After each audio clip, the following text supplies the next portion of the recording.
Déménagez en toute sérénité avec AGS, spécialiste du déménagement en Outre-mer. Numéro 1 dans les dom-toms, AGS offre des services de qualité. AGS expédie tous vos colis, conteneurs personnalisés ou partagés à des prix compétitifs et prend en charge le transport de votre véhicule depuis sa propre plateforme jusqu'à sa destination. AGS s'occupe de toute la documentation douanière. AGS, le meilleur conseil et le meilleur prix. Demandez votre devis gratuit sur notre site ags-déménagement.com. ags-déménagement.com. Guadeloupe, actualité. Le personnel du pôle logistique blanchisserie du CHU a entamé un mouvement de grève pour dénoncer le non-respect d'accords concernant la carrière des agents, une mobilisation aux conséquences concrètes, alors que les représentants syndicaux de l'UTS et l'UGTG alertent une nouvelle fois sur les problèmes récurrents. Tout de suite, les images de Loïs Lane. Aujourd'hui, là, nous mobilisés ici avec service à la blanchisserie. Parce que depuis février 2024, nous signons un protocole d'accord qui est commandé, mis en œuvre à tout ça qui était problématique en disant à Pôle Logistique. On a bien dit, aujourd'hui là, nous avons aussi problématique à la blanchisserie parce que les vaillants salariés qu'il a, ils ont trouvé des problèmes en continu qui récurrents parce que ils ont déjà alerté plusieurs fois chef AIO, direction là aussi également, par voie nous, l'UTS, UGTG, et ils ont fait la sourde d'oreille ou alors ils ont proposé nous des réunions où là ils ont ban nous documents, et des documents qui sont importants quand même pour connaître santé à matériel là qui est en dit dans blanchisserie là. Aujourd'hui là, ils ont arrêté parce que yo paye pas encore toutes les gens ça yo ka laver yo ka essorer yo ka fait tout ça qu'on machine peut faire, mais sauf que ça qui n'est en plus en dit dans établissement là ça dans service là ça c'est que on y repassage à vêtements là et pliage à y. Aujourd'hui là yo obligé à bras d'homme tirer ces linges là en dit dans à machine là, après essorer et rincer essorer, et pour yo peut ça faire repassage là et pliage là à dans notre prestataire que établissement là qui a payé là nous a crié souffrance nous paner l'argent, et ben il est obligé à payer notre établissement pour faire finalisation à travailler là ça. Donc a demandé la direction des bons nous quand même en plan à réparation qui fait ici appareil là ça, il pas en état des bons nous chaque fois il a dit et finalement qu'elle a pas Jean poussé et nous pani et qu'a fait que aujourd'hui là appareil en panne.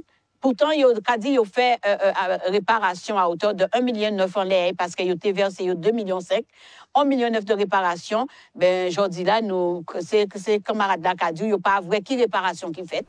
Le conseil académique de la vie lycéenne a été officiellement installé par le rectorat. Les jeunes élus, force de proposition et d'échange, incarnent l'engagement des lycéens dont le fort taux de participation témoigne finalement de leur volonté de s'impliquer activement dans la vie éducative. Tout de suite, les images de Charlie Dagonia. Le conseil, c'est représenter la parole de chaque élève guadeloupéen, chaque lycéen guadeloupéen. Et c'est une fierté pour moi parce que depuis le très jeune âge, j'ai toujours eu le sens de la représentation, que ce soit par ma famille, mais maintenant, à l'école, pour moi, c'est quand même primordial. Et je trouve que cette action est très bien, qui est réalisée par le rectorat. La présence du recteur était tout de même très importante et saluée au niveau de tous les élus de la Guadeloupe, les élus lycéens de la Guadeloupe. C'est pas une instance comme les autres. Vous voyez, on a quelque chose comme 20 lycéens qui ont été élus. Et je pense que plus que jamais, c'est important d'échanger, de les écouter. Ils ont fait plein de propositions, vous savez, sur la santé mentale, comment arriver à être plus proche et mieux faire passer les messages vers eux. Vous savez, c'est de plus en plus important de les écouter parce que on n'est pas de la même génération. Et eux, ils ont des idées et ils ont des manières de communiquer que très souvent, nous, on n'a pas. Au sein de ce conseil, je suis élu au niveau de mon lycée, au CVL, le conseil de la vie lycéenne. Ensuite, j'ai été élu au conseil académique de la vie lycéenne, donc au niveau de la Guadeloupe. Et j'ai été aussi élu l'année dernière au conseil national de la vie lycéenne. Donc la semaine prochaine, le 14 et le 16 octobre, je serai représentant de tous les lycéens de la Guadeloupe au ministère de l'Éducation nationale en présence de la ministre en poste. Ils sont des ambassadeurs d'autres élèves. Déjà, ils ont été élus. des élections qui ont vu un taux de participation, il me semble, de 73%. Donc ça veut dire qu'ils sont vraiment les représentants de tous les élèves de la Guadeloupe. Et je pense que c'est ça qui donne la force. Ce sont des jeunes qui sont motivés, qui ont des rêves et qui, je suis sûr, sont capables de les réaliser. En Guadeloupe, ce qui est le plus important, c'est quand même la santé mentale. Comme la ministre l'a décidé l'année dernière, selon moi, c'est ce qui est très important, car pour qu'un élève ou un étudiant se sente bien, il faut d'abord qu'il ait un environnement qui est sain. Donc pour moi, ce serait l'environnement dans lequel il travaille et les conditions dans lesquelles il travaille. Aux élèves, les mêmes que je fais toujours passer. L'impossible n'existe pas. Il faut vraiment saisir l'occasion que leur est donnée. Je le dis et je le répète toujours, l'école rend possible ce qui sinon est impossible. La possibilité de donner à tout le monde la chance et la possibilité de devenir ce qu'ils souhaitent être. Et il y a, je dirais, rien de plus beau que cela. Hier s'est tenue la cérémonie de remise de titres professionnels, agents valoristes de biens de consommation courante. Une première aux Antilles avec les tout premiers diplômes de cette filière. Alors intégrée parmi les 10 formations innovantes en France, elle prépare les professionnels aux enjeux de la transition écologique. Tout de suite, les images de Maxime Morel. Cette formation, c'est une formation d'agents valoristes de biens de consommation courante. C'est la première fois que cette formation est diffusée aux Antilles. Donc, ce sont les premiers récompensés pour cette formation. Et c'est une formation qui fait partie des 10 titres professionnels les plus innovants en France actuellement et qui est en train de participer à la préparation de la transition écologique. C'est une formation qui s'est faite en situation de travail et également en salle de formation, donc avec des apports théoriques et des apports sur site. Elle dure environ 300 heures, cette formation. Et ça passe vraiment par la partie collecte des biens de consommation courante jusqu'au tri, à la valorisation, c'est-à-dire savoir le réparer, et le réemploi à travers le don et la vente à prix solidaire dans les ressourceries et friperies. Cette formation, j'ai choisi de la passer parce qu'en fait, il y a une vraie problématique en Guadeloupe, que ce soit au niveau de la gestion des déchets, au niveau du recyclage des déchets. Il y a une vraie problématique, on est saturé de déchets en Guadeloupe. Ce diplôme représente vraiment une grande première, parce qu'il est vrai que je ne connaissais pas encore bien ce milieu qui est la valorisation des déchets. Et le fait de faire partie de cette promotion, de faire partie de ceux qui ont pu vraiment bénéficier de cette formation, c'est vraiment un grand honneur et ça donne des idées pour l'avenir. C'est historique parce que les personnes qui ont reçu cette formation comprennent l'économie circulaire totalement différemment et ils peuvent faire vraiment la distinction premièrement entre une économie circulaire et une économie linéaire et les actions et le système de pensée qu'il faut avoir dans une économie circulaire. Je n'ai pas encore vraiment réfléchi, excepté le fait que, comme j'avais déjà eu l'occasion de travailler dans la vente et que dans les modules proposés, il y a un approfondissement pour la vente. Donc je pense que je vais m'orienter davantage vers ce domaine-là, mais rester dans le domaine de l'économie circulaire. Ces personnes pourront travailler en déchetterie, en ressourcerie, elles pourront travailler dans les EPCI, elles pourront être des conseillers, elles pourront être des animatrices, des animateurs. Ils vont pouvoir aussi monter des entreprises dans le domaine de l'économie circulaire parce qu'ils ont travaillé aussi les modèles économiques à ce niveau-là. Dans le cadre d'Octobre Rose, le CIST Service de Santé au Travail a réuni ce matin salariés et professionnels pour sensibiliser à l'importance du dépistage du cancer du sein. Autopalpation, bonnes pratiques et accompagnement au maintien de l'emploi étaient au programme avec le soutien d'Indira Ampio, Miss France 2023, marraine de la manifestation. Tout de suite, un reportage de Maxime Morel. L'objectif cette année, on est tourné sur la solidarité, donc ensemble nous capoter l'espoir. Et donc l'objectif c'est de sensibiliser sur l'importance du dépistage, apprendre les bons gestes pour que les femmes puissent être leurs propres sentinelles, donc comment faire l'autopalpation. Et puis également parler du maintien dans l'emploi, savoir que quand on a eu un cancer, la vie ne s'arrête pas et qu'il y a des associations, mais aussi le CIST, Service Santé au Travail, qui peuvent aider dans le maintien de l'emploi. Je suis très contente quand on m'a proposé proposé, j'ai tout de suite accepté parce que je me dis que c'est une belle cause. C'est une cause que je défends et que j'ai défendue depuis mes premières années en tant que Miss. Et voilà, c'est une belle fierté de pouvoir accompagner ces femmes, de pouvoir accompagner les associations, de découvrir aussi les associations. Et je remercie le CIST et la CCI Guadeloupe d'organiser ce genre d'événement et également de me permettre de participer à tout ça. Il y a tout un parcours entre le diagnostic et la reprise d'un travail éventuel.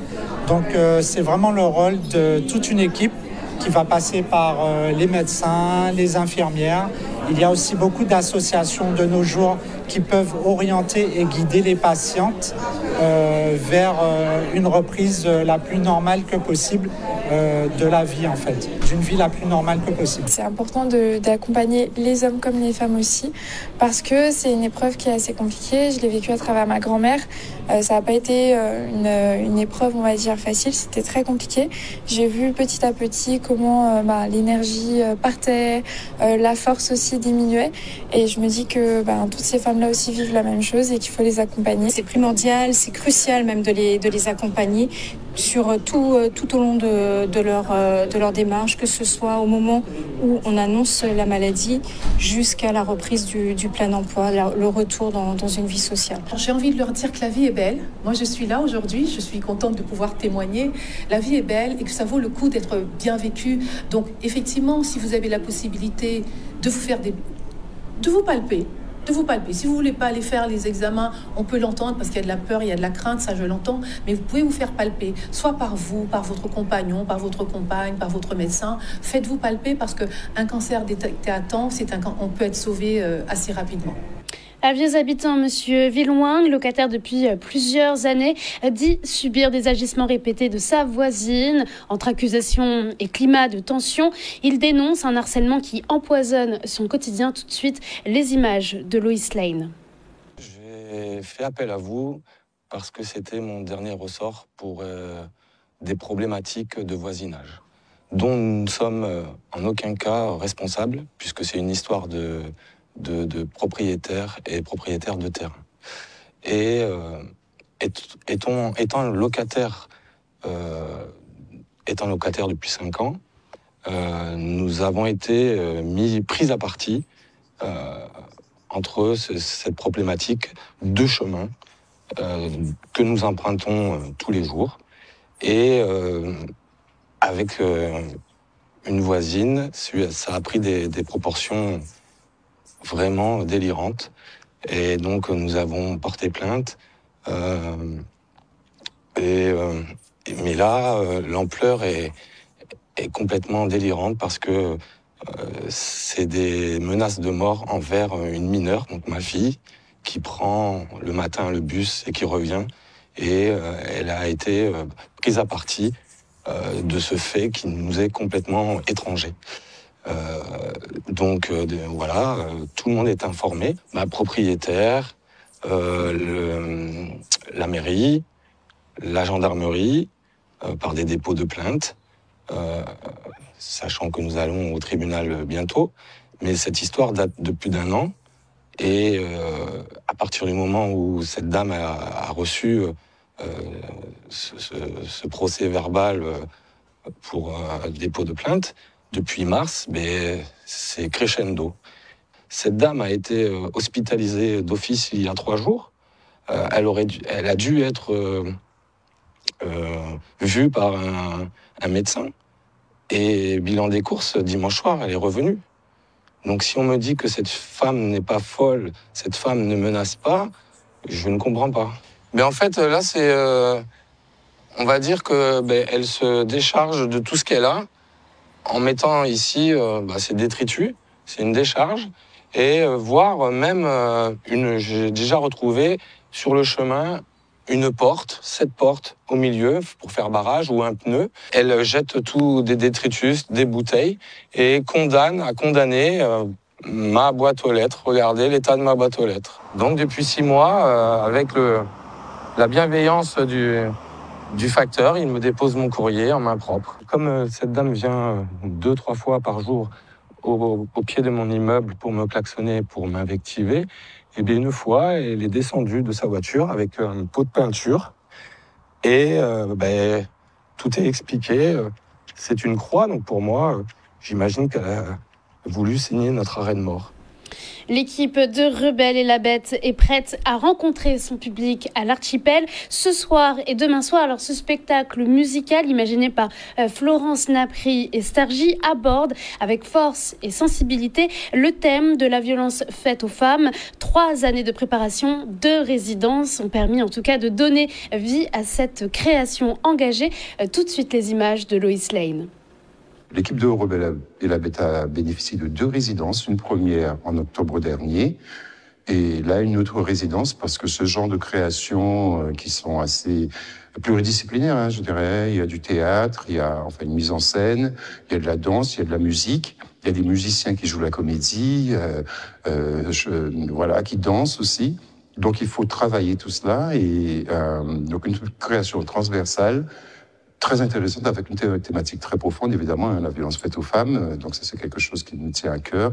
Et donc, nous avons accompagné cette création depuis l'année dernière. Et enfin, on arrive à la présentation au public, et j'espère qu'ils seront nombreux et contents.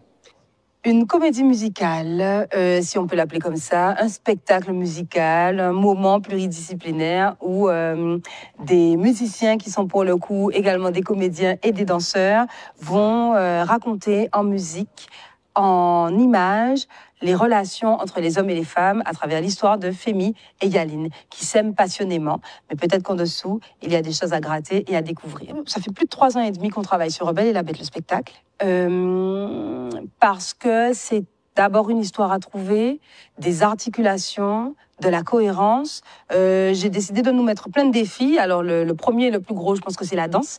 Vous avez affaire à des gens qui sur scène vont évoluer dans leur corps, mais qui ne sont pas des danseurs, à commencer par moi. Et grâce à Stella Seba qui est chorégraphe, je crois qu'on a déjà commencé à réussir ce pari-là.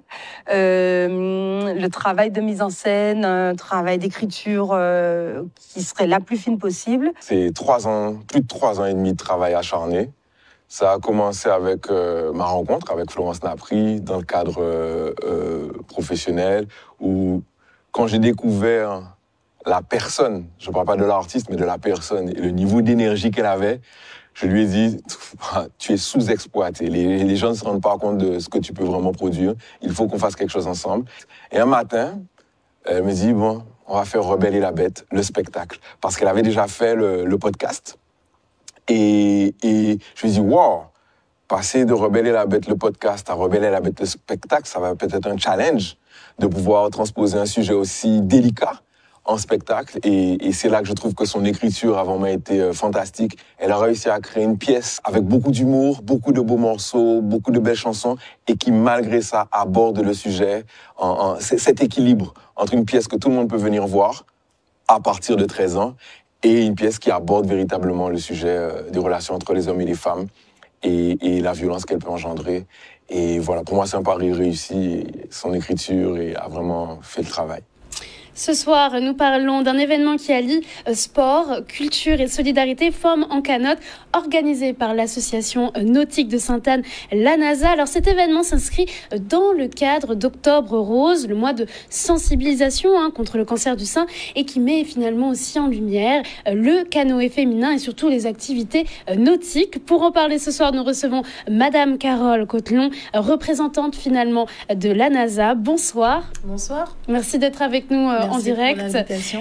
Alors, on va un peu parler de cet événement qui s'organise dimanche. Mais avant, est-ce que vous pouvez un peu nous expliquer son histoire? Pourquoi c'est important pour vous de vous positionner avec cet événement? Alors, à l'initiative des Amazones, les premières éditions, les 2 premières en tout cas, nous avions été sollicités et nous avons changé de partenariat cette année pour la 3e édition.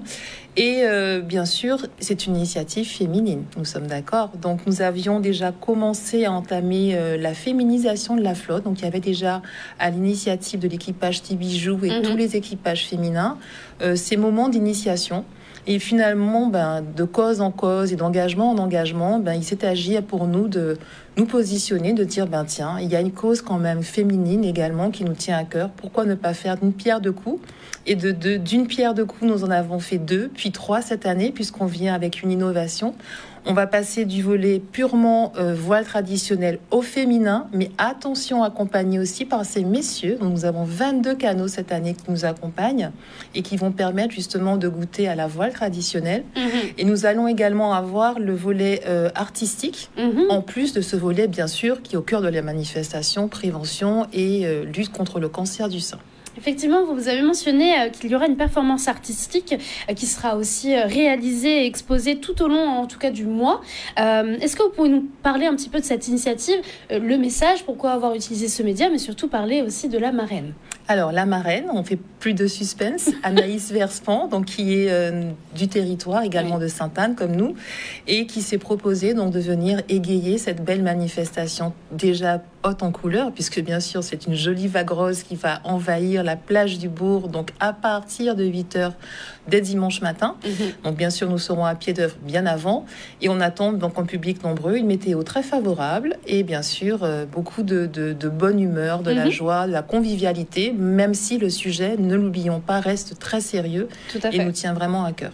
Y aura-t-il des stands aussi, justement, de prévention? On parlait aussi dans le journal de palpation, voilà, de dépistage. Est-ce qu'il y aura des agents dédiés, en tout cas Tout à fait, c'est l'idée, parce qu'on est vraiment sur du pratico-pratique. On est dans le volet sportif, on goûte pleinement, on est à l'eau, on met le gilet, on y va. Donc pour la prévention, la sensibilisation, c'est la même dynamique. On essaye vraiment de mettre en place des choses concrètes pour que le public soit sensibilisé de la façon la plus évidente possible. Alors, si des personnes, en tout cas, sont intéressées, comment peuvent-elles s'inscrire, participer pour venir vous voir dimanche de cette semaine, le 5 octobre? Alors, c'est tout simple. Nous avions donc les réseaux sociaux, anasa.gp, vous avez Instagram, vous avez le Facebook, et vous avez bien sûr l'accueil de la base nautique. L'accueil est largement ouvert. Donc, si on n'a pas la possibilité, qu'on n'est pas très connecté, qu'on ne sait pas trop faire en ligne, l'accueil se fera un plaisir de vous recevoir et de faire les inscriptions donc directement en présentiel. Alors, au-delà du sport et au-delà de l'art, Femmes en canotte, c'est aussi un événement de solidarité, de sensibilité et de sensibilisation, pardon. Quel message, en tout cas, souhaitez-vous communiquer, transmettre aux téléspectateurs, à la population guadeloupéenne à travers cet événement?